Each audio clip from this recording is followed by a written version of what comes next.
Assalamualaikum warahmatullahi wabarakatuh. Perkenalkan, nama saya Ahmad Rafi'i dengan NIM C1D1211005 dari program studi bisnis digital. Di sini saya akan mempresentasikan tugas mengenai cyber security management.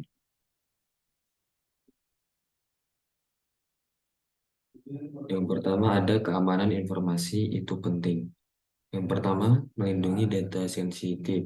Keamanan informasi membantu melindungi data penting seperti informasi pribadi, data keuangan, atau rahasia bisnis dari akses oleh pihak yang tidak berwenang. Yang kedua ada menjaga kepercayaan. Dengan menerapkan keamanan informasi yang baik, organisasi dapat membangun kepercayaan pelanggan dan pengguna dengan menunjukkan bahwa mereka serius dalam melindungi informasi pribadi dan data sensitif. Yang ketiga ada kepatuhan hukum. Banyak negara memiliki undang-undang yang mengharuskan organisasi untuk melindungi data pelanggan dan mengambil langkah-langkah keamanan tertentu. Selanjutnya ada ISO 27001. ISO 27001 adalah standar internasional yang memberikan panduan tentang cara mengelola keamanan informasi dalam sebuah organisasi. Standar ini membantu organisasi melindungi informasi penting mereka dan mengurangi risiko yang terkait dengan keamanan informasi.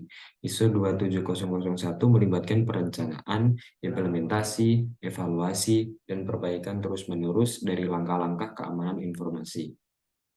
Selanjutnya ada penerapan keamanan informasi dalam suatu organisasi. Yang pertama dilakukan yaitu penilaian risiko, mengidentifikasi risiko yang mungkin terjadi terhadap keamanan informasi organisasi.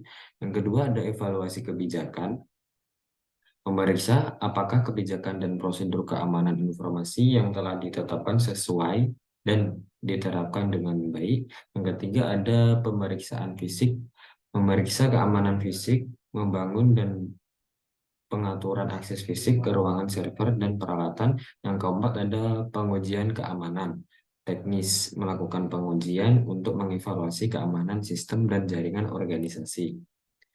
Selanjutnya ada keamanan informasi digital. Menurut saya yang pertama harus dilakukan yaitu enkripsi data. Saya menggunakan sistem enkripsi untuk melindungi data saat disimpan dan saat berpindah antara server dan pengguna. Yang kedua ada akses terbatas. Hanya orang-orang yang memiliki izin dan kebutuhan dapat mengakses infrastruktur dan sistem yang saya gunakan. Yang ketiga ada monitoring keamanan. Saya terus memantau aktivitas untuk menemukan dan mencegah ancaman keamanan. Yang keempat ada pembaruan keamanan. Saya secara rutin memperbarui perangkat lunak dan sistem yang saya gunakan untuk menjaga keamanannya. Selanjutnya ada membangun keamanan informasi pada perusahaan.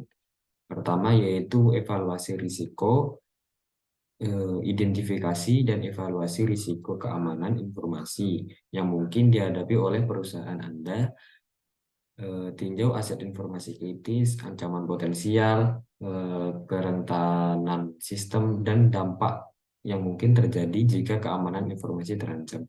Yang kedua, kebijakan dan prosedur keamanan. Tetapkan kebijakan dan prosedur keamanan informasi yang jelas dan komprehensif. Ini mencakup kebijakan penggunaan kata sandi, pengaturan akses, manajemen identitas, kebijakan keamanan, jaringan, dan lainnya. Yang ketiga ada pelatihan karyawan. Berikan pelatihan karyawan informasi kepada karyawan Anda. Tingkatkan kesadaran mereka tentang praktik keamanan yang baik, seperti penggunaan kata sandi yang kuat, pengenalan serangan phishing, dan tindakan pencegahan lainnya. Sekian presentasi dari saya. Terima kasih. Wassalamualaikum warahmatullahi wabarakatuh.